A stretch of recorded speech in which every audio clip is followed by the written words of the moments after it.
had 9 lectures. 8 of them were virtual and 1 physical and virtual as such.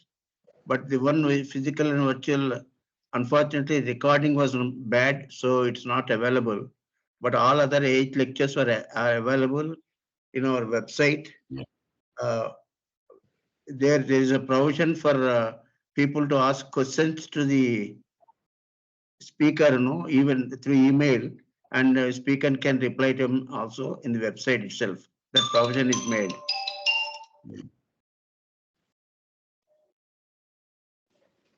So, చెప్పు బిజీగా ఉన్నా.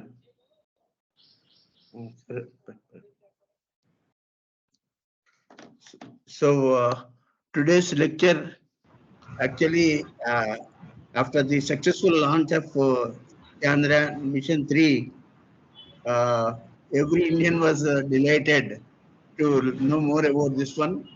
And at that time itself, I had an idea of talking to Mr. Srinivasan to give this talk. Unfortunately, the previous speaker, Professor Kulkarni, was sick and he could not deliver talk in time. So it got delayed because, in the meantime, Mr. Srinivasan and his wife, they both went to US. So they came back in December. So I thought, but since we had lecture in November, I thought we can have it in this month. So Dr. Nayak has agreed for that one, today's date at 5 p.m. So briefly telling about Mr. Srinivasan, he did his ME in aeronautical engineering from Institute of Science, Bangalore, in 1975, and he immediately joined the Vikram Sarabhai Space Center in the design and analysis of structures, launch vehicles. 82 to 2015, he was in UR Rao ISRO Satellite Center in Bangalore. Again, continuing the same thing, design, testing, fabrication, testing, and analysis of the launch vehicles. Particularly, he specialized in PSLV launch vehicles.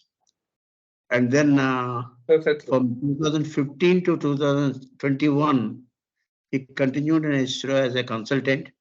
And then he's practically linked with every launch, the mechanical systems of every launch from 2000 onwards till 2000. Maybe, I don't know, he was associated even with Aditya mission also.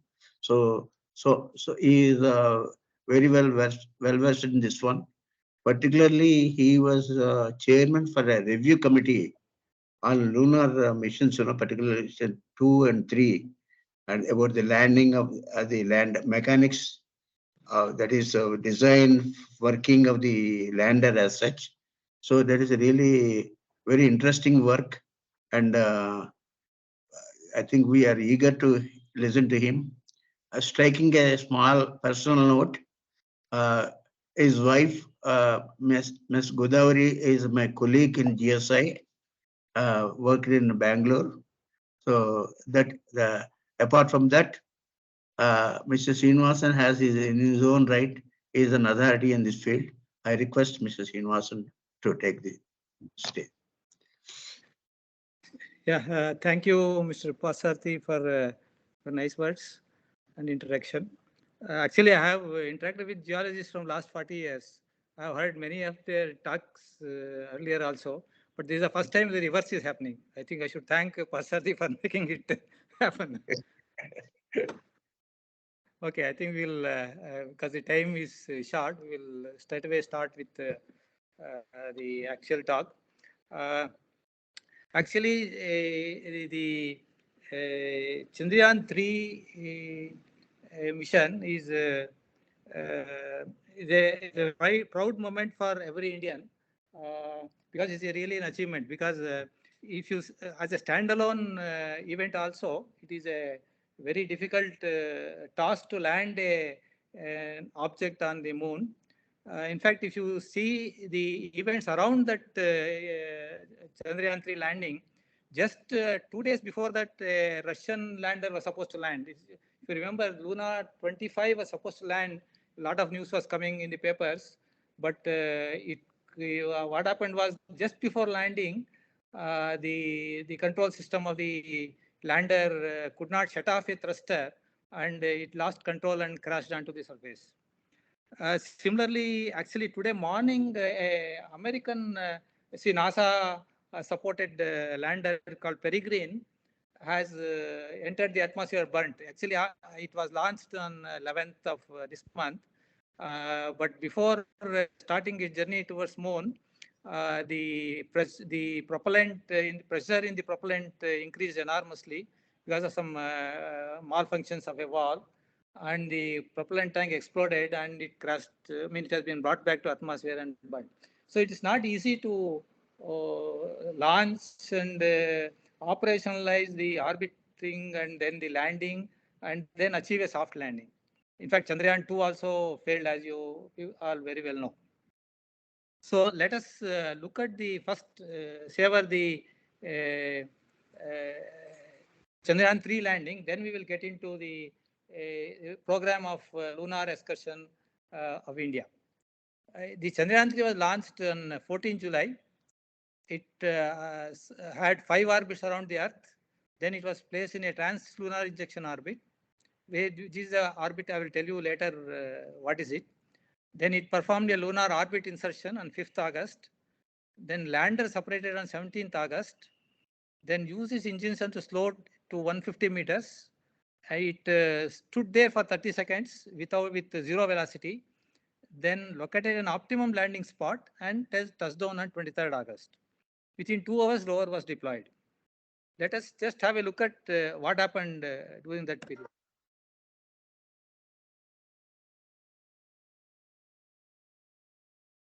See, this is a video released by ISRO regarding the launch of Chandrayaan 3.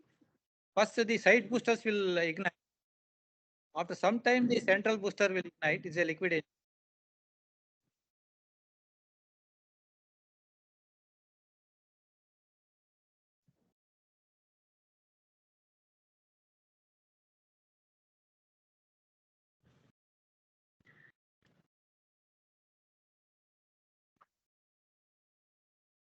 The launch was textbook launch, as perfect launching. Now the strap-ons will separate the two side boosters.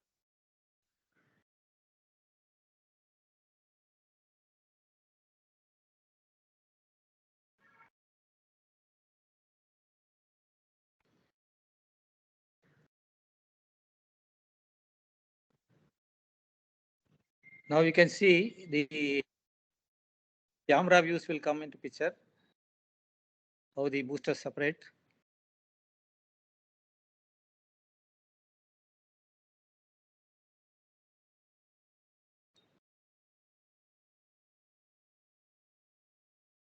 So this is the heat shield separation.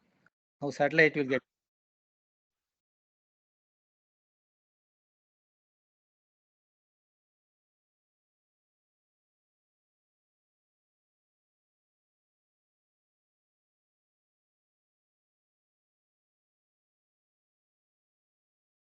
So these are the views from a camera on the launch vehicle which show the Chandrayaan 3 getting separated.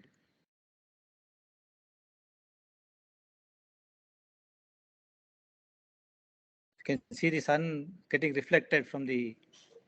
So this is the start of the Chandrayaan 3 towards moon. As I said, it went around Earth first, then went to a trajectory towards moon, then orbited around the moon. Then after that, after a few orbits around the moon, it got separated. The lander got separated from the main orbiter. Then it started its journey towards. So this is at 15 kilometers. You can see the orientation of the lander. It is around 60 degrees to the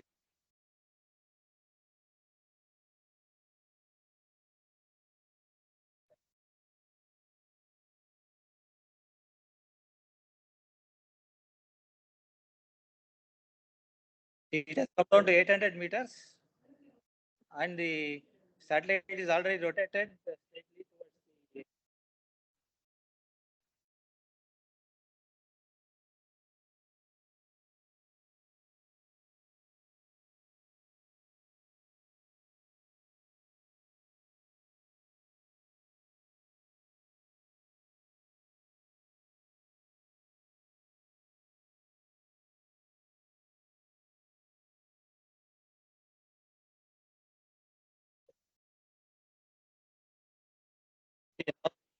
Now the lander is almost vertical.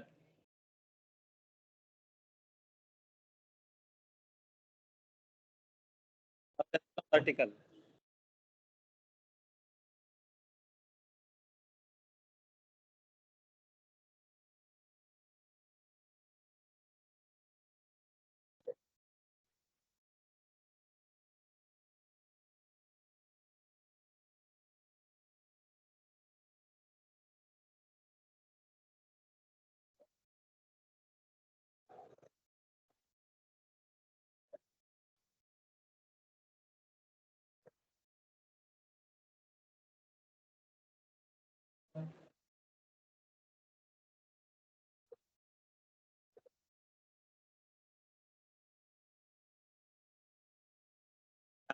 At 150 meters, it is zero velocity. It is just standing there. Now it will land.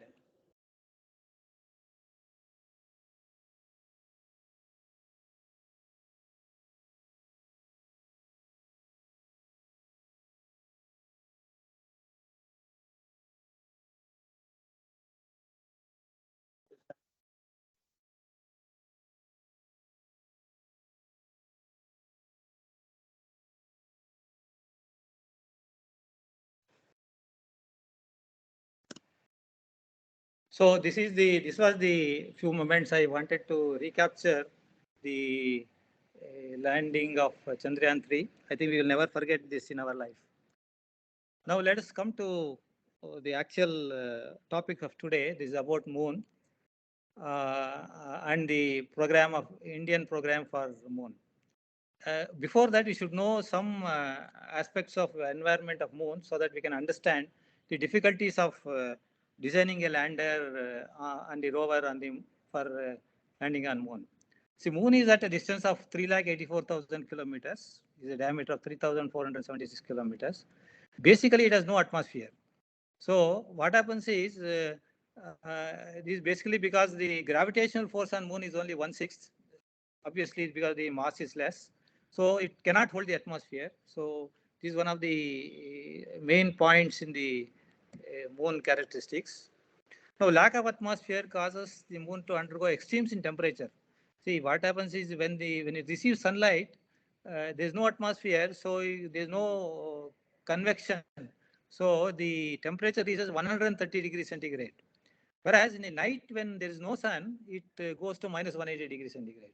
We will see the effect of this on the rover when we come later. You would have heard already in the papers.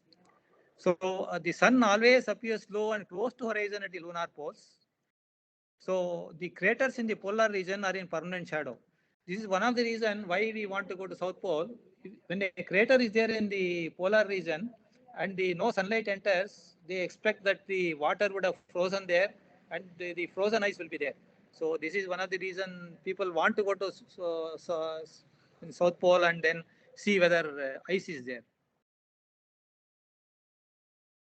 The moon surface is very dry, dusty and rocky and is covered with a powdery soil and it is called regolith. And of course, there are large craters we can see from ground itself because the hitting of asteroids and the comets and meteorites. And the most common kind of rock is igneous, as against the Earth, it is more of igneous nature. Now coming to the past lunar mission so far, you can see the first man-made object to reach the moon was Lunar 2. It as early as 1959. You can see all are Russian launchers, Russian spacecrafts. First spacecraft to achieve a lunar soft landing was 1966, Lunar 9. First robotic probe to land and bring back sample was Luna 16 in 1970. And first robot lunar rover to land on moon was 1970. So the Soviet program was very robust between 1960 to 1970, and they did a lot of work for reaching moon. But then the Americans took over. In 1969, the first man set his foot on moon, the Neil Armstrong, in Apollo 11. After that, both Russia and US have sent a lot of either astronauts or the robotic landers, and they have collected almost 400 kg of lunar soil and rock samples through these missions. Of course, these are all available for study by many scientists. This slide I have put basically to show that up to 1970, you can see the arrow mark shows that there are a lot of missions took place. After that, there was a lull. And only now again it has picked up. Many missions are taking place. But you can see only so far 4 nations have sent a lander and a rover onto the moon surface. Now, today night, a Japanese lander is going to land around 8:50 or so. A lander called Slim is going to land on moon. So this, hopefully, we expect this will become green today. Now, coming to Indian mission to moon, the first indication of an Indian mission to moon was given on 11th May 1999, where Dr. Kasturi Rangan, he was the chairman of ISRO at that time. He gave a technology day talk in New Delhi, and he said PSLV rocket could carry a mission to moon. This was the first indication. Then this was all followed up by the declaration in the Astronautical Society of India. Then there was a National Lunar Mission Task Force constituted by ISRO. It gave a study report. This was further approved by ISRO Government of India. And for the first Indian mission called Chandrayaan 1 was approved in November 2003. This was a historical moment. After that, a lot of work has been carried out for the lunar missions. The main objectives of Chandrayaan 1 mission was to realize the science payloads. There were many science payloads on Chandrayaan 1.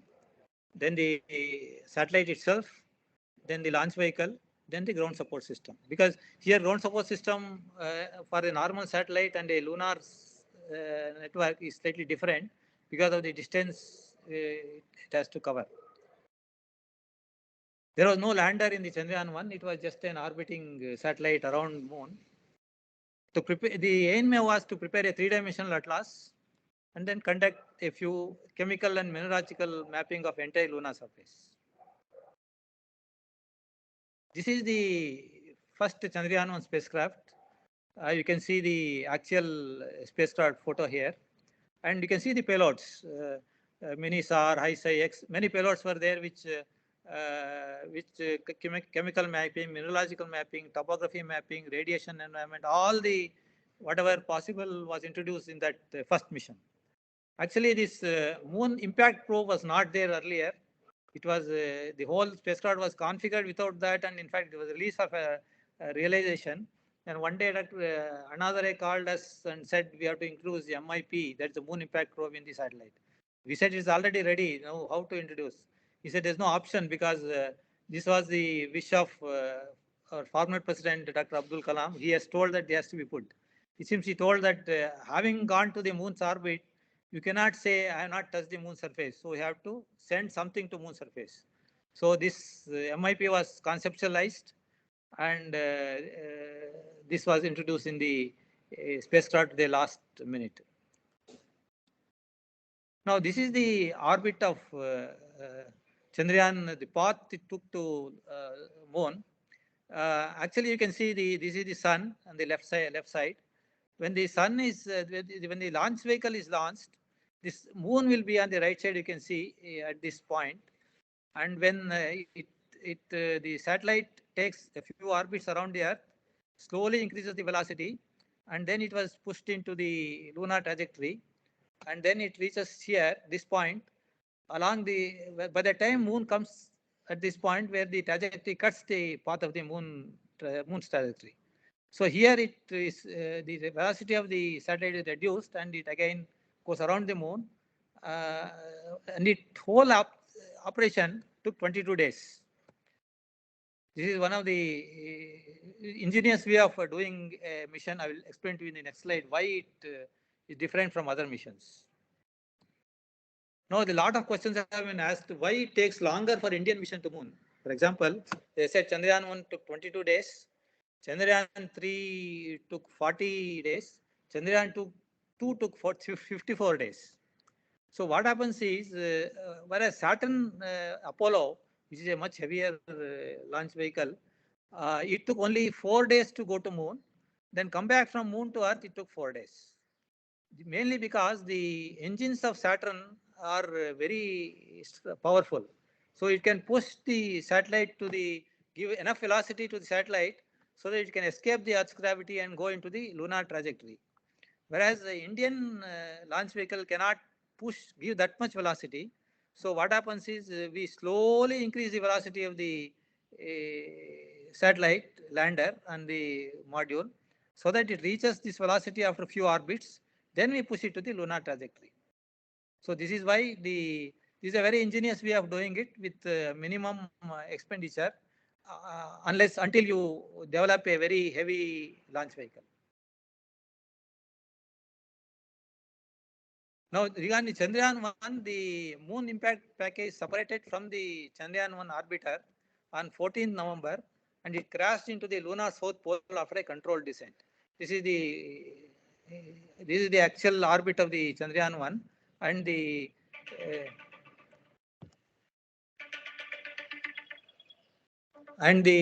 MIP moon impact probe impacted along this trajectory. So the MIP struck one crater called the Shackleton crater, releasing underground debris.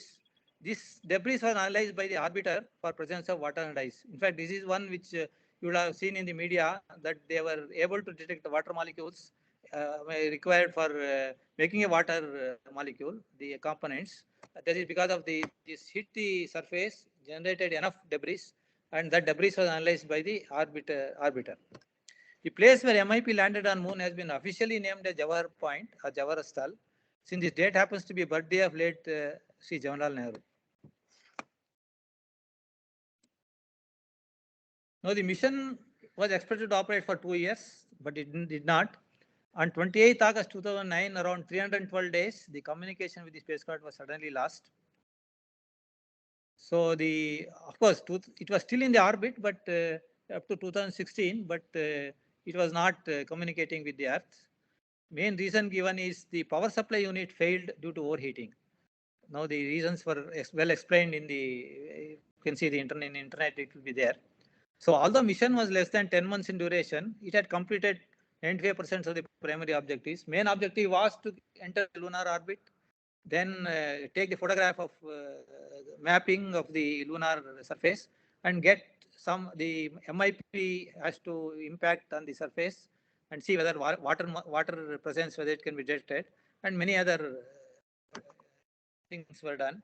So that way the Chandrayaan 1 was a successful mission, even though it lasted for 10 months.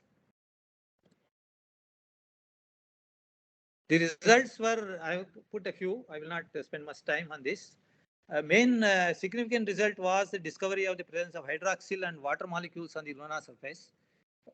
And because of this, it was interfered that on the south pole, there could be water ice deposits because it is in a permanent sun shadow, as I said earlier.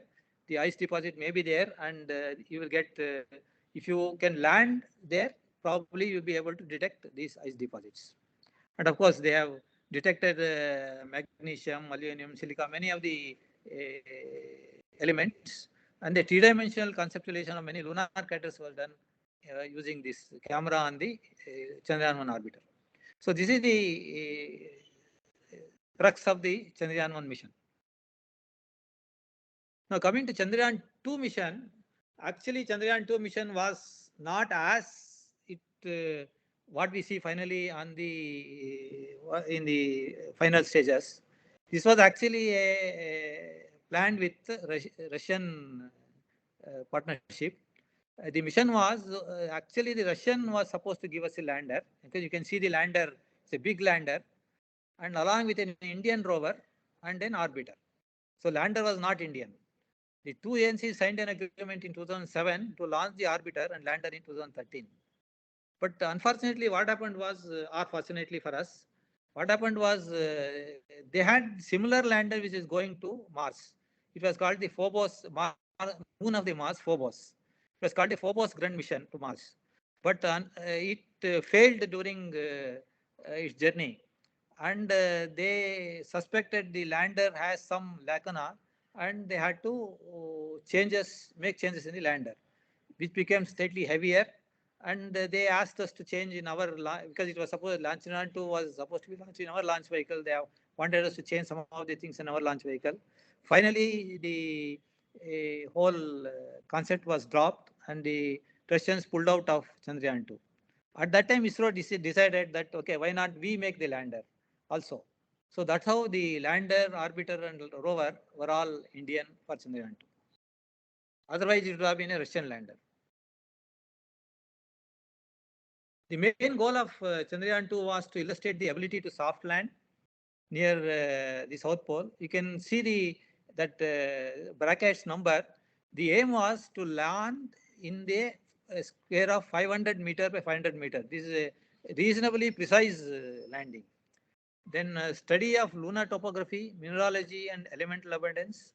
The study of presence of water ice. Again, because we are supposed to go into the South Pole region, water ice was supposed to be detected, and map the lunar surface. There is a very good camera is there in the Chandrayaan 2 orbiter, which can get a very, fantastic 3D maps of Chandrayaan. In fact, this is what has achieved in Chandrayaan 2 orbiter.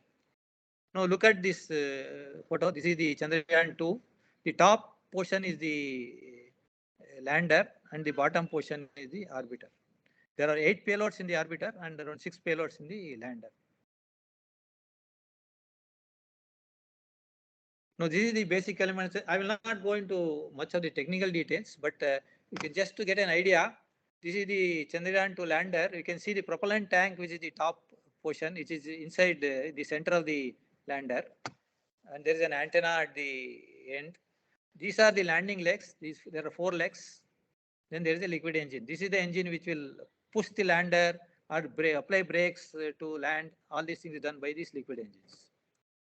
The bottom portion, you can see the solar panels. Both the lander and the orbiter have independent solar panels. Orbiter has its own liquid engine, and this is the total structure. Actually, any satellite will have these elements: power, control, sensors, propulsion, communication, telemetry, payloads, mechanisms. It has to be thermally controlled and a structural framework. Every element has to work. If even one element fails, you don't have a mission. So it's a very complicated network, but it has to work. That's why a lot of testing is involved to make sure that every element works on Earth. This is the photograph of the rover. The rover has mainly 6 wheels, 3 wheels here, 3 wheels here on the other side. And this is attached to a mechanism called a rocker bogie mechanism. You can see a video later of how the rocker bogie mechanism works, and all 6 wheels can climb a rock or go into a ditch. And the solar panels are folded here. And when a solar panel will open when it goes out on the moon surface. And see the speed of the rover. It moves at a speed of 1 centimeter per second. It is very, very slow. You cannot go much faster because the motors are very small. So it moves at a speed of 1 centimeter per second.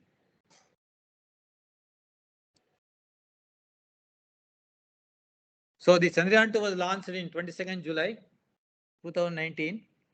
The orbiter is orbiting the moon even now in a polar orbiter in altitude of 100 kilometers. It carries 8 scientific instruments, and 2 are improved version of Chandrayaan 1. All are working excellently even now. The orbiter high resolution camera, this as I said, is a very good high resolution camera. Has conducted high resolution observation of the landing site prior to separation of the lander from the orbiter. It has helped to get the total picture of the moon. And the lander, of course, it made a hard landing. It was not successful to make a soft landing and did not survive. The main reason for this hard landing was it actually, there are 3 phases in the axial landing. From say, take 6 kilometers as the reference. There is a rough braking phase. Then there is a precision braking phase. So it decreases velocity at a faster rate. Then precision braking phase decreases velocity at a slow rate. Then it comes to hover. Then it is supposed to land. Unfortunately, at the end of rough braking phase, there was an anomaly. The over functioning of the thrusters and the software could not handle it. So it lost control and then it crashed.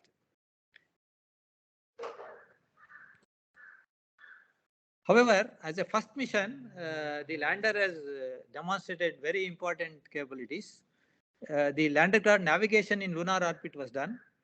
Multi-module separation was demonstrated. Then precision deorbit and descent was demonstrated. As I said, rough braking was excellent. It demonstrated the rough braking. And it switched over to fine braking. That also was successful. However, after that, during the fine braking maneuvers, there were problems, as I explained. And then it didn't succeed in actual soft landing. But even when it crashed, the targeting was very good. It was just 500 meters off center, even after anomaly. However, it could not prove successful fine braking. Then it was supposed to hover, as you saw in the video, at 150 kilometers, it is supposed to hover, make it come to 0 velocity, and then slowly land onto the surface. This could not happen. Then final descent did not happen, and the nominal landing did not happen. But however, this was demonstrated in Chandrayaan 3. So Chandrayaan 3, there were a lot of changes were made. I have put very few changes, but I'll tell you in the next slide. It's a very complicated slide, which shows the magnitude of changes that were done. Study was done in the lander Chandrayaan 3. The Chandrayaan 2 orbiter orbiting the moon is used for Chandrayaan 3. So there was no orbiter for Chandrayaan 3. It was only a propulsion module to take the lander to the moon. All the Chandrayaan 2 orbiter functions were transferred to Chandrayaan 3 lander. The lander had more propellant so that it can handle any contingency. Landing legs were strengthened to take higher velocities. And many redundant systems are added. When I say redundancy, what it means is, for example, there is a sensor. Now, if the sensor fails, I should have a redundant sensor, one more sensor with similar function, so that if I can avoid this sensor and go to the next sensor. Similarly, many systems are added to increase the reliability. Then a lot of tests were done. I will explain to you what are those things. Hot and cold tests to confirm the landing plans. This slide I will not go into details. This is the slide released by department to show what was done from Chandrayaan 2 to Chandrayaan 3 to get a successful landing. You can see the words take no chance approach. So a lot of redundancies were added in the mission. Every aspect, navigation, propulsion system, guidance and control system, landing reliability, including legs, propellant, everything during the rough braking phase, attitude hold phase, and the fine braking phase, everything was studied based on the Chandrayaan 2 experience.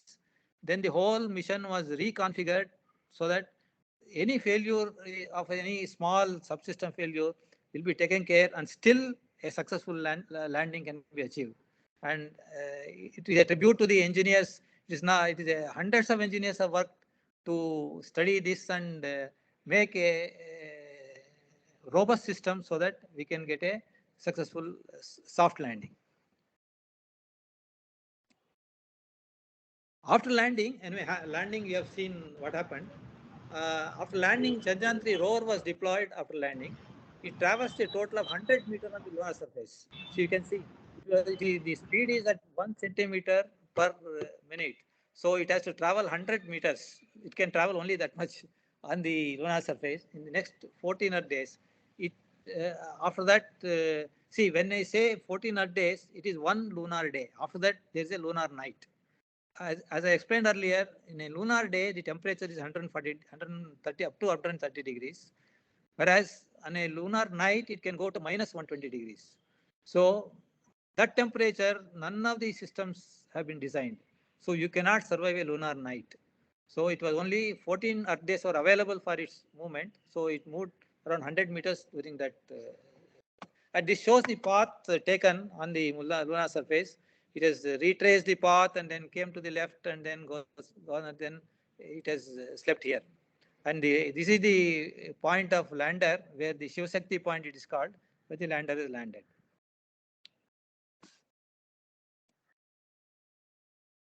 So after the landing on 13th day, when the rover is going around the moon, on 13th day, the lander, what was done was there was an experiment done where the engines were again fired once again for a brief hop on the lunar surface. So what happened was lander went up by another 40 centimeters once again. Then it translated horizontally for 40 centimeters, then landed again. This was basically to see whether the capability to demonstrate the capability that, for example, in future, I want to bring a sample back to Earth, whether I can launch once again from moon itself, then we have the capability to launch from moon and then come back to Earth. So this experiment was done and it was very successful. Then, as I said, the Chandrayaan lander and rover is expected to operate only for the one lunar daylight period or for 14 Earth days because they were not designed to withstand the 120 degrees centigrade nighttime temperature.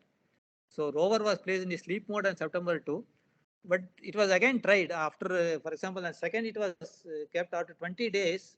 Again, commands were sent to both rover and lander to see whether it is survived, but unfortunately, there was no response. So we assume some of the subsystems would have gone bad and it is dead. But as a precursor to previous next missions, the propulsion module of Chandrayaan 3, which went up along with Chandrayaan 3, is equipped with two radioisotope heating units, RHUs, generating 1 watt, designed and developed by BARC. Now, what is the importance of this is, these work with, they don't need any electricity, they don't need any solar radiation, they work using radioactive material and generate heat.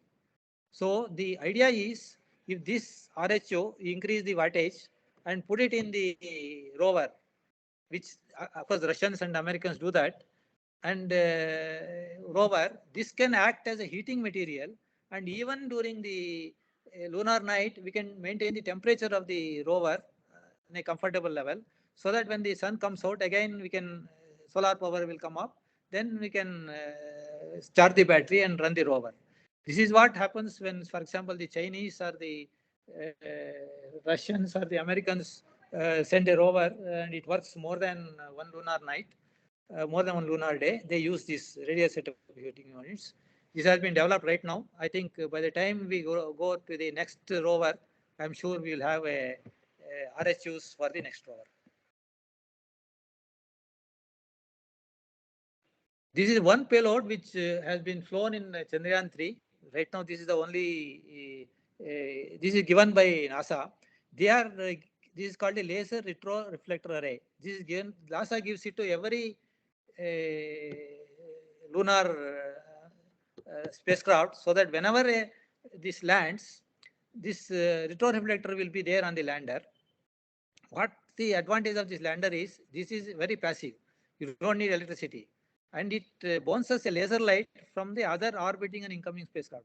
So if this is there on the moon and one more spacecraft is orbiting the moon, it can send a laser to this fellow and this will reflect back to the moon. Then you will know what is the coordinate of this laser we know. From that we can know where is the spacecraft. So this is a very precise mapping of the moon from the moon surface. This is they are giving now to, they have just now started. This is the first Chandrayaan 3, the first spacecraft. They had given into Peregrine, which failed recently, and I think other spacecrafts also are carrying this. Now, I have so far covered the on-orbit performance, operations and performance of Chandrayaan. Now, let us go into a few ground tests what was done for Chandrayaan 3. Because this is very important. Without this, the launch cannot be successful. But however, this doesn't come into any of the media. So I thought, let me cover this in a short span of time. So the first thing is the thermal test. As I told, during the orbit, when it is going from Earth to Moon, and then when it reaches Moon, there is a temperature differences. There will be lower temperature, there will be higher temperature. Where sun is not there, it will be very cold. So what we do is, this has to be tested. The whole satellite has to be tested, whether it is a lander or a rover or any satellite is to be tested. So we put it in a chamber called thermovac chamber. You can see in the right side, there is a thermovac chamber. We put the satellite into inside this, close the lid, and there are heaters, and there is a provision to bring down the temperature using liquid nitrogen, and we cycle it. So we increase the temperature. You can see the cycling on the left hand side. Increase the temperature, lower the temperature, increase the temperature, lower the temperature. So cycling is done.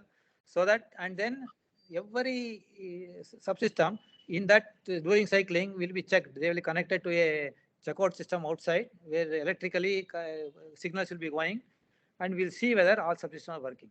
This test is executed to both at subsystem level at the satellite level. This is one of the very important tests.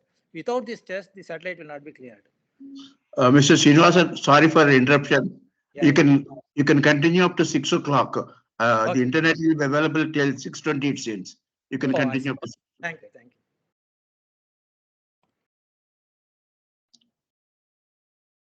Now, this is the second set of tests what is done. This is called a vibration test. You would have seen that anyway, vibration all of us would have experienced. You go into Bangalore road in a car or anyway auto, you will know what is vibration. So the satellite also experiences this vibration on a launch vehicle as it goes up. So the whole satellite is put on a vibrator, and then it is vibrated. I have just I don't have a video of the satellite vibrating, but I have just an antenna how it vibrates. I have taken a video. You can see that it's only one direction. The vibrator can vibrate it even in the horizontal direction. It is also done on the satellite. The whole satellite is vibrated.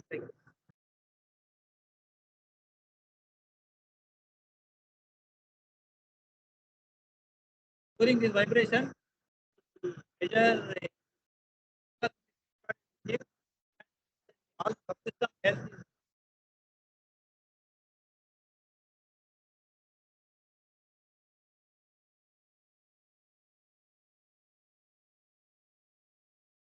vibration done for almost 2 minutes.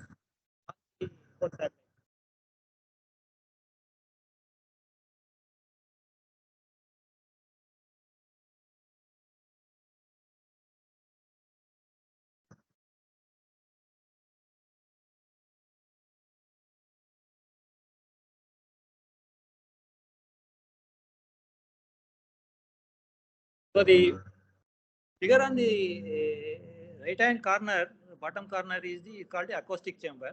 Here, see, when you launch the launch vehicle, you will hear a sound, a lot of sound. This sound comes.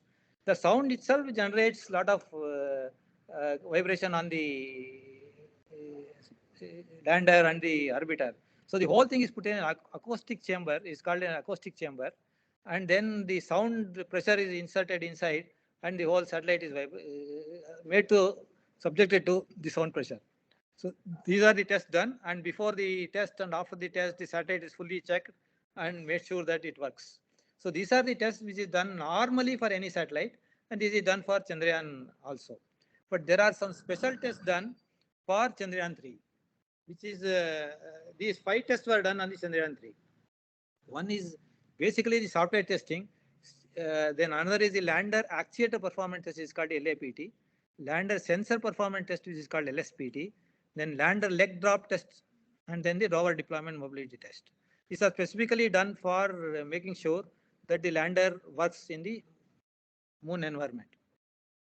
Now, this software testing, what when we see is, see, after the lander separates from the orbiter and it is about to land, say last 30 kilometers, 30 to 60 kilometers.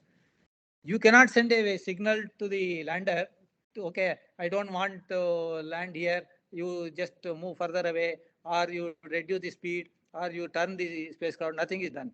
This is all pre-programmed and put in a software, and the software will control automatically everything, and it's like a robotic landing.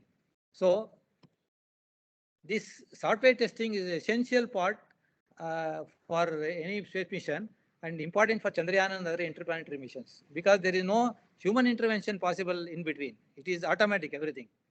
So the software testing is done for Chandrayaan 3 at unit testing, integration testing, and system testing. And you have to simulate the lunar simulator, all the lunar environment you have to simulate.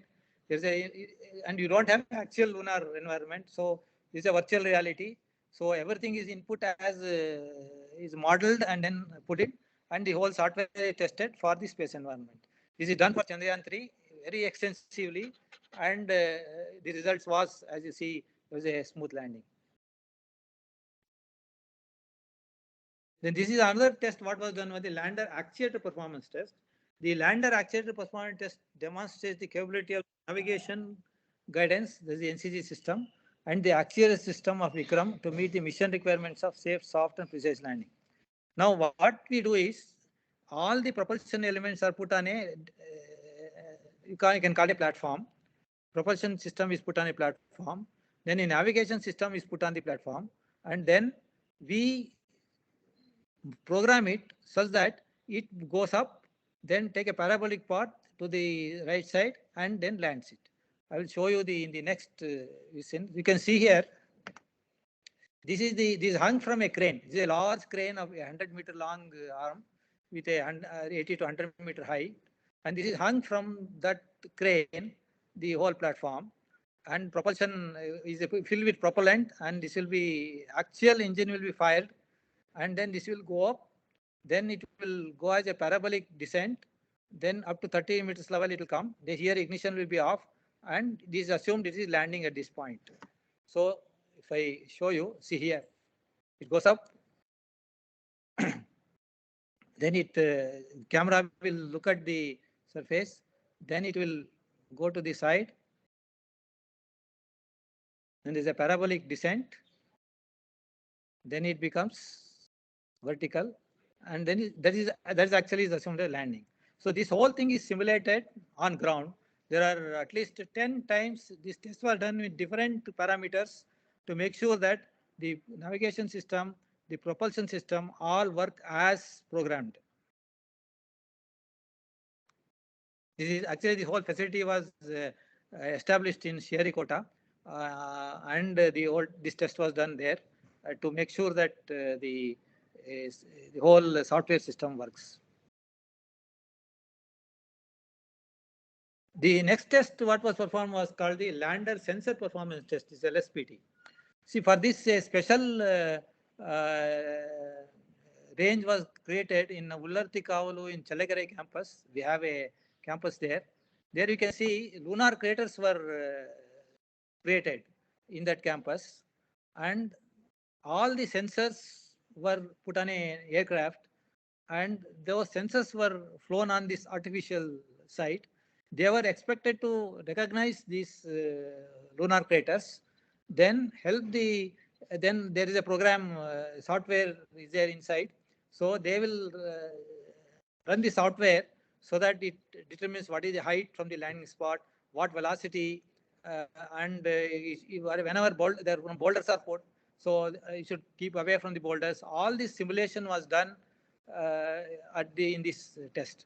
So this is actually a lot of sorties were done. This is an aircraft which was under the preview of the ISRO.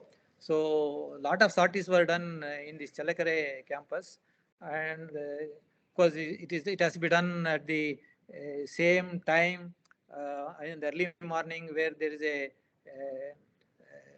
sun illumination is constant. So all those restrictions were there.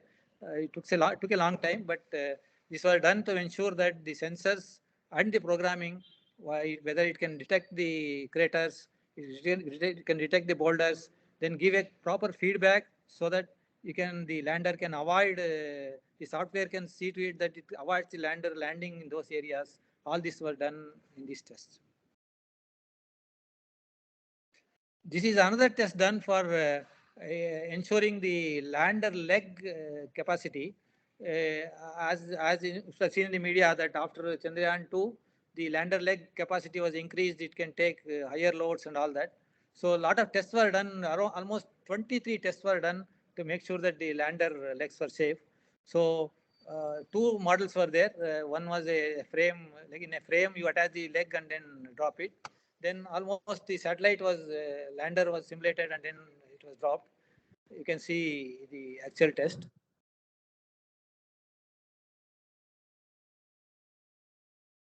So this is how the lander drops. What you see is a actual what happens when the lander lands on the lunar surface. The velocity is same. So the velocity of 3 meters per second, if it lands, it will look like this. So they all were simulated in this test. Now coming to the final test of rover deployment, see actually the rover is inside the lander in this blue panel. The actual deployment is first the secondary deployment happens, the outer panel deploys, then both panels deploy and the rover comes out.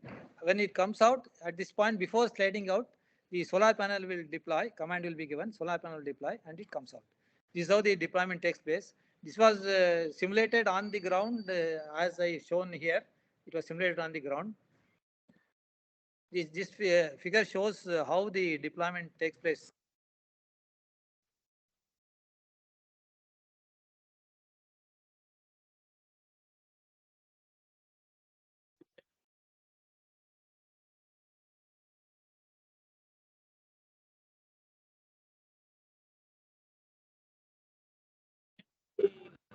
Primary over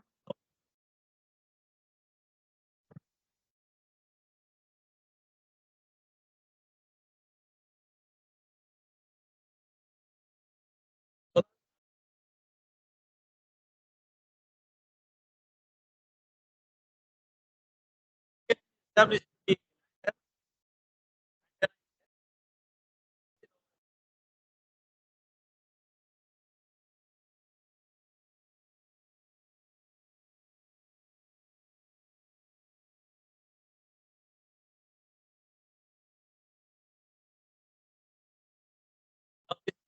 What happened?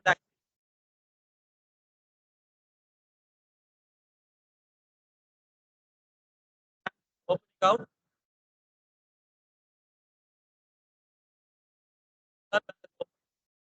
Over.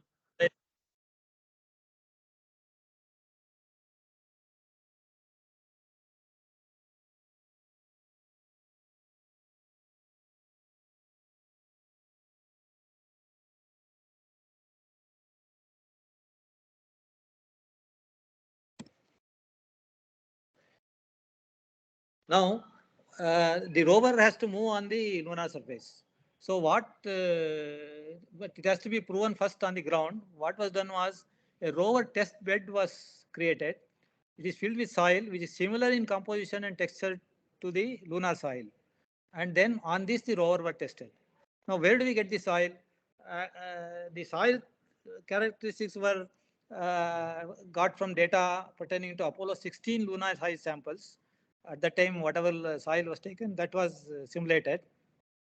But the importing of the soil was very costly. However, in Sittampundi and Kunnamulai village in Tamil Nadu near Salem, a similar lunar anthracite rock was located. Actually, the Department of Geology of Periyar University, Salem, did a lot of simulation in consultation with Dr. Anadare at that time. And they located this rock bed and we got soil from that, potted soil. And based on using this, we created a bed of the lunar soil. Now, on this soil, rover has to move. But on the ground, as we said, the gravity of Earth is 6 times the lunar gravity. So this rover is very heavy; it cannot move on Earth. So to simulate that gravity, what was done was a balloon is attached to the rover, and this is filled with air, and with this pressure is adjusted such that only 1/6 of the mass is acting here, and the rest is hung up during the balloon. Then the rover was commanded to move on the lunar surface. As I showed how the rover moves, you can see here. This is a similar mechanism, a 6-wheel mechanism with the bogie system. You see here how it moves, even when there is an obstacle. The mechanism should make sure that it doesn't topple, and all the wheels will be in contact with the surface at all the time. This is the specific of the rocker bogie mechanism characteristics. So this is what is used in the rover.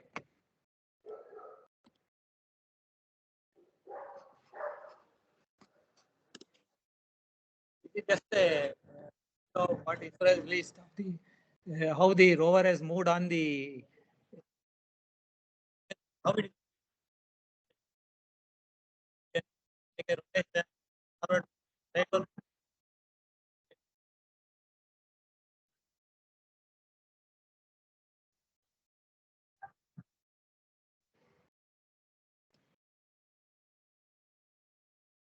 So, so far I've shown you I think every aspect of whatever I've shown you, and what happened in the orbit. Everything was tested on ground, and in fact the whole many centers of ISRO were involved in testing each and every aspect of this lander, and because of this testing, the actual mission was successful. Some of the results of the payloads on the lander rover, I am not going into most details because these are all very preliminary results. I am sure, as you know, the science behind this one is still a lot of work has to be done. So this is what is reported so far, that one of the payloads have recorded the temperature variation of the lunar surface at different depths. So this is the first time this has been done, that what is the temperature, say, some 10 mm, 40 mm below the surface. All these things are recorded. Then they have found that presence of sulfur in the region. That is one more finding they have done. I'm sure much more will come out in the future tests. Then they have found indicated that plasma around the lunar surface is very sparse. This is another finding they have reported. Then when the lunar lander landed, around 2 tons of regolith was ejected up. This is what they have calculated in an area of 108 meters square. So this gives the composition of the regolith, how dense it is, or how sparse it is. So I think for future missions, this will be of very use. Whether this much comes up, whether any sensors will get blocked, or all this will go and deposit on a sensor. All these things that we studied based on these studies. So I've given only some 3 or 4, but many findings are there. I think you can see the internet. So finally, the technical success of Indian Chandrayaan-3 lunar lander mission helps the country standing in the global stage. That is first conclusion. Successful landing and operation of both Vikram and Pragyan supports future more ambitious Indian lunar missions. Then the final hop performed by the lander, as I explained on September 3rd, it is a very good indication that we can have a sample return and further human missions. So this is one conclusion. That it enables avenues for international cooperation. And of course, always ours is a frugal budget. So this can be a model for other countries to follow. Now I have one slide for the last slide. For a future lunar exploration missions, there are basically what is reported in the media. The 2 missions are in the anvil. First is a LUPEX mission. It is called a Lunar Polar Exploration Mission. This is supposed to land on the southern pole. It is actually an Indian developed lander. It is a bigger lander than what we are seeing now. It's a very big lander. And there is a Japanese rover in this.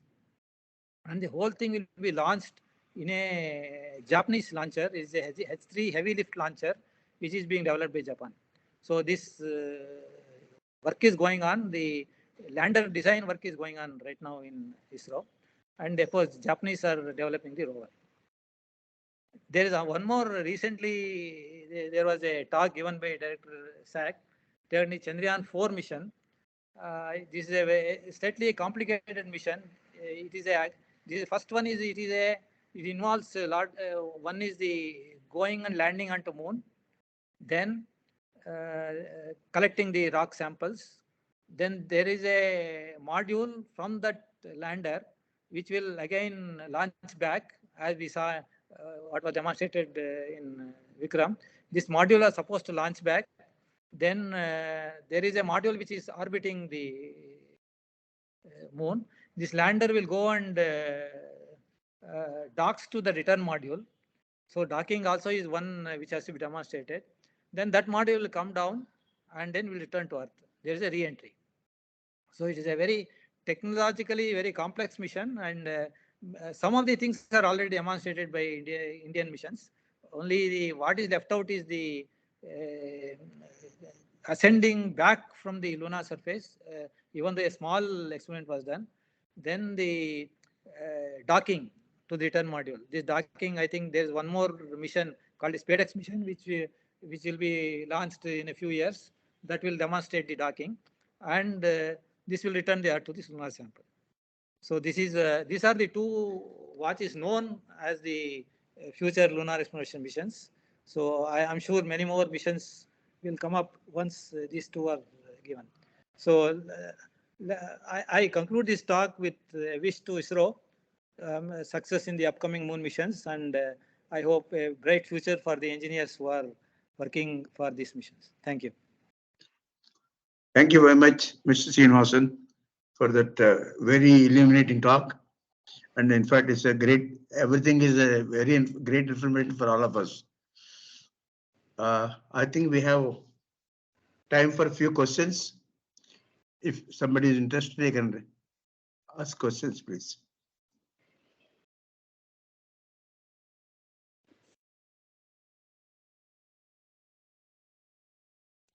Prithvish, you are muted.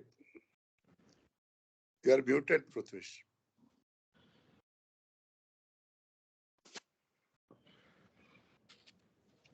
Yeah, can you hear me? Yeah. In the beginning, you mentioned 3D mapping would be possible. So, any progress in that regard? What is that? I'm not. Your question was not clear. The 3D part, 3D mapping part. Yeah. With the data so available. Also. Yeah, 3D mapping from Chandrayaan 2 mission has been done already. I mean, so far a lot of mapping has been done, but I don't know whether it is available to the public yet. Okay.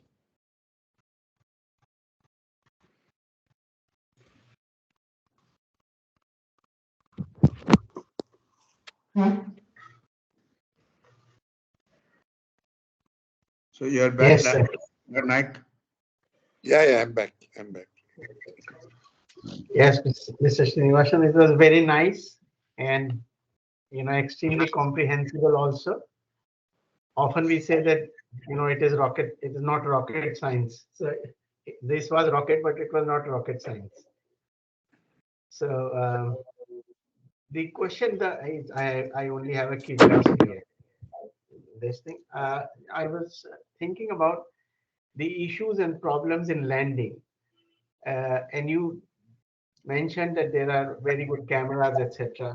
How important is the resolution of the images which one is getting in the final landing?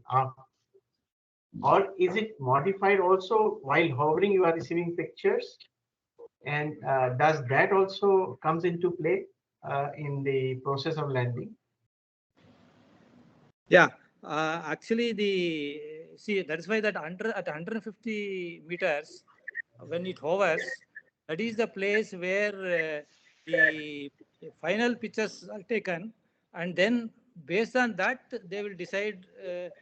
Up to that, it is a general. They would have seen overall, but when at 150 meters when it is hovering, then they will take the pictures, and then they will decide whether it has to go down directly or whether they can go to the side and avoid rocks and all those things. So that becomes very important aspect. See, one more small question or query is that is the mineralogical mapping, etc. The devices, were there any improvement or what has been done in other moon landers, or they were similar to that? Mostly they are similar. Okay. Okay. Thank you. Dr. Raj, please.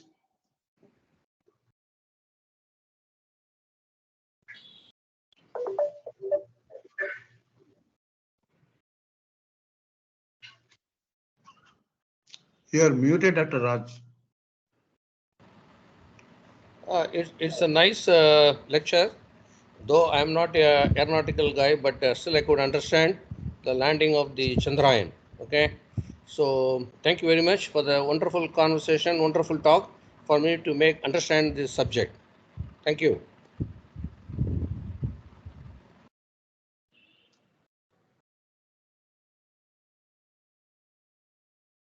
Thank you. I have a small question, Dr. Mr. Srinivasan. Yeah. They talk about presence of helium on the lunar surface, because there are even papers saying that lunar helium is going to replace the energy requirement of the Earth, different places on the Earth. So, any news, anything about helium presence? That I will not know because I also have read about the presence of helium during Chandrayaan 1 itself. There was a lot of talk about it, but I don't know what has happened during Chandrayaan 3 mission.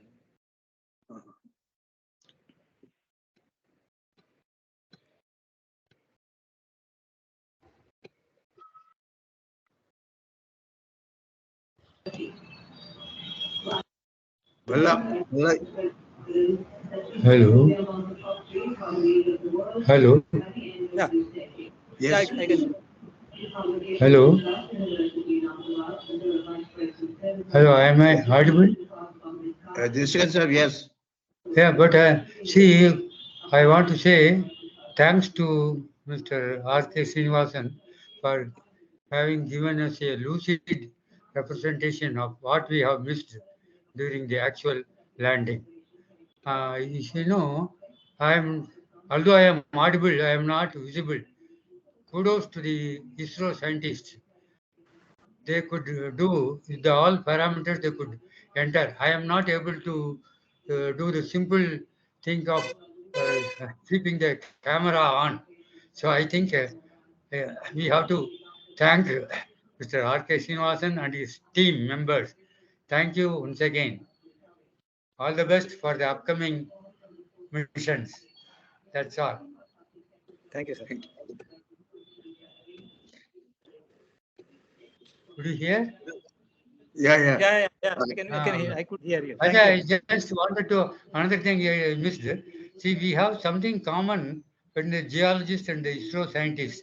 You know, the geologist, examine the rock at its native place, and the scientist, ISRO scientists, send the rocket into space. So that will be, we have rock in common. So this lecture is very, very suitable for this juncture. That's all. Balla sir, you are muted, I think.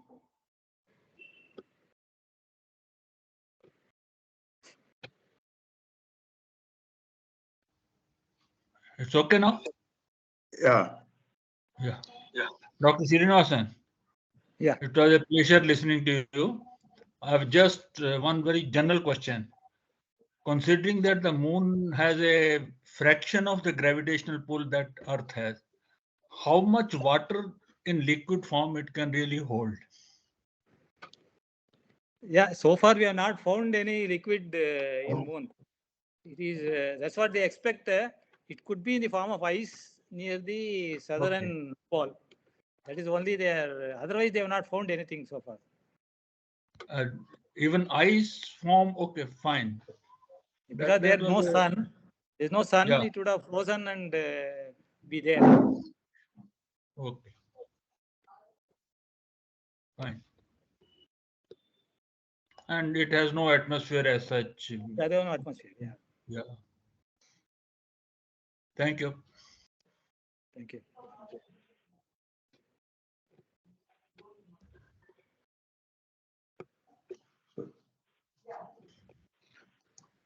If there are no other questions, Dr. Naik is. Can I ask? Yeah, One please. question, yeah. Be brief because internet is going to be stopped in 5 minutes. Yeah. I'm Raj Gopalan from the Atomic Energy, AMD. Nice to see you, sir. Excellent talk given by you. Very illustrative.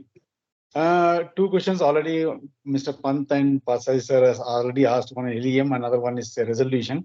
I have another two small questions. Number one is how they analyzed sulfur presence. Number one. Second one is that the Salem-based anorthosite and other things they have been used, but the moisture or the surface moisture what in the moon is there, that is with respect to the change in the variation, the diurnal temperature, maybe say the day and night as well as the full week, minus 140 to the plus 140. That's that type of simulation on those mud material or the crushed anthracite sample could have been done, or it is just a surface has been created for that to roll over, Bernard? Yeah. The first question, I am not the person to answer because I'm a mechanical engineer. So how they found sulfur, I will not be able to answer.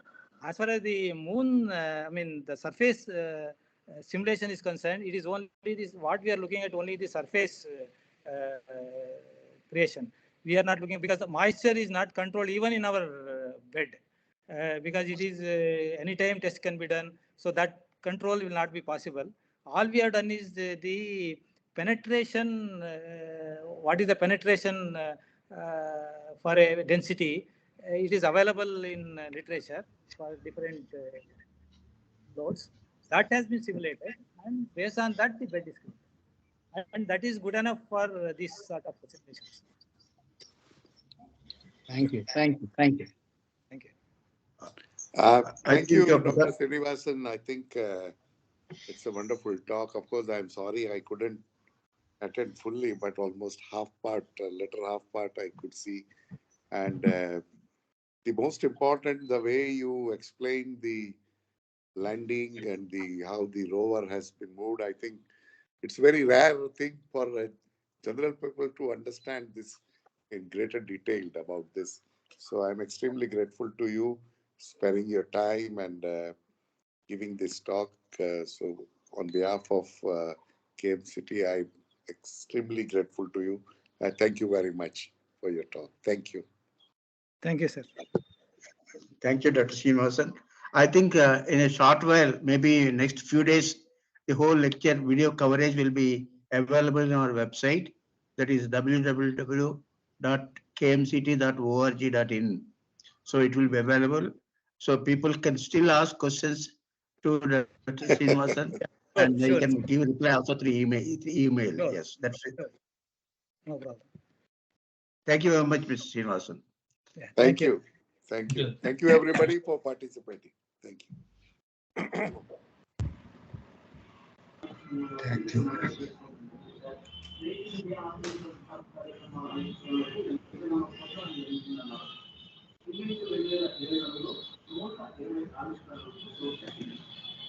Pansab is there?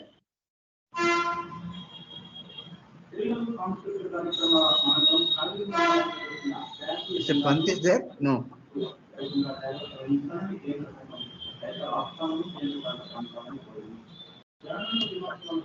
Rajgopalan sir, nice to see you. How is your health? How is your health? You are muted. You are muted. Improved a lot and recovering slowly and steadily. Good news. Good. Nice. Keep it up. Very nice. Thank you.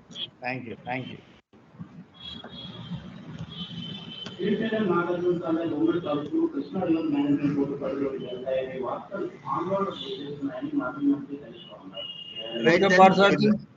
Right. Bala Sahab, सबको नमस्कार. सबको Bala Sahab को. I am not visible.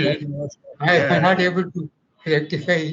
But anyway, my wishes to everybody for this new year. Same to you, sir. Same to you.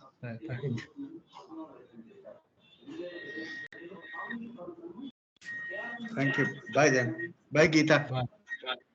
Thank you, Pasati. I will ask Dr. Naik's convenience and we'll have a trust board meeting. Yeah, shortly. sure. Okay. Right then. Balakrishnan. Hi, Balakrishnan. How are you? Happy New Year and happy Pongal, everything.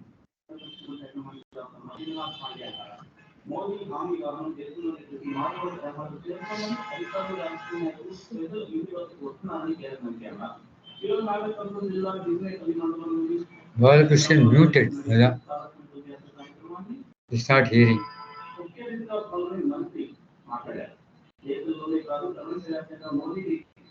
Balakrishnan, you muted. Your voice is not audible.